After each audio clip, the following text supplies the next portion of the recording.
A contabilidade surgiu mais ou menos há 4.000 anos antes de Cristo. Mas seu desenvolvimento se inicia com o surgimento da sociedade capitalista nos séculos 12 e 13. Na Idade Média, a ciência contábil europeia sofreu um retrocesso. O colapso do Império Romano do Ocidente e a invasão dos bárbaros germânicos ocasionaram a diminuição drástica do comércio no continente, devido à insegurança generalizada e à desorganização das atividades produtivas. Houve uma decadência cultural, devido ao pouco valor dado pelos invasores à cultura livresca.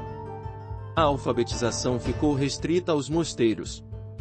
Como a população tornou-se analfabeta em sua maioria e praticamente não havia mais comércio, não havia mais meio nem razão de se efetuar a contabilidade, ocasionando uma interrupção na evolução da ciência contábil. A contabilidade na Europa ficaria adormecida em todo esse período de retrocesso econômico, mas a partir do século X, com o acúmulo de excedentes, proporcionado pela evolução do sistema feudal, voltou-se a movimentar riquezas. A demanda na Europa cresceu e com ela a expansão comercial ressurgiu.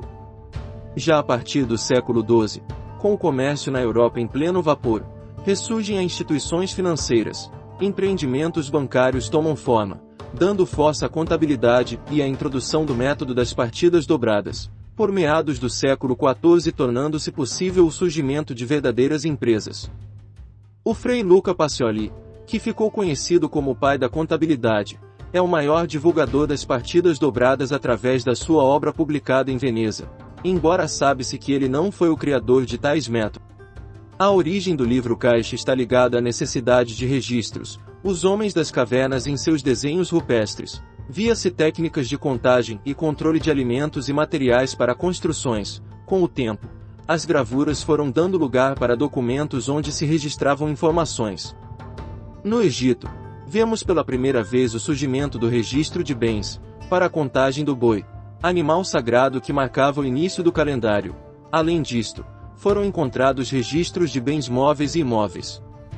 Os gregos aperfeiçoaram o modelo egípcio ao realizar a escrituração de contas de custos e receitas, com a procedência anual de confronto entre as contas. Essa escrituração estendeu-se para além de bens pessoais e do campo, para atingir a administração pública, privada e bancária. E a partir do século X, Veneza torna-se o centro do comércio externo, e com a atividade de troca e venda dos comerciantes semíticos requeria o acompanhamento das variações de seus bens quando cada transação era efetuada.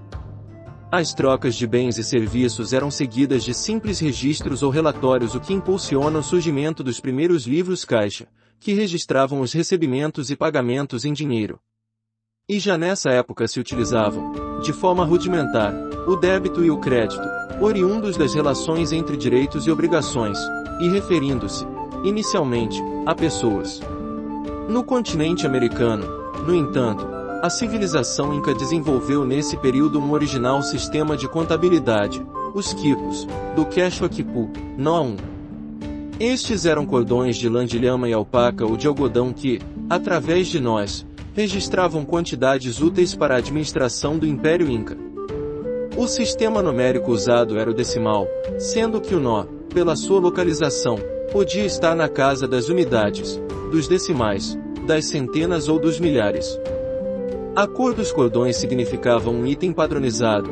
Se o cordão fosse amarelo, por exemplo, representava milho, desde que de acordo com o contexto.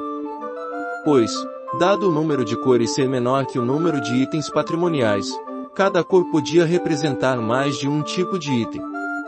Daí, o amarelo poder representar milho ou ouro, dependendo da situação. Dadas as complexidades na leitura dos quipos, existia um tipo de funcionário especializado na sua leitura, o guardião do quipo, quipu camaíuco. Vale notar que, para cada tipo de uso do quipu, militar, econômico, estatístico, religioso etc., existia um tipo de guardião do quipo. Pode-se dizer que cada guardião do quipo se especializava num determinado ramo da contabilidade. Assim, existiam guardiões do quipo militares, religiosos, econômicos, estatísticos etc.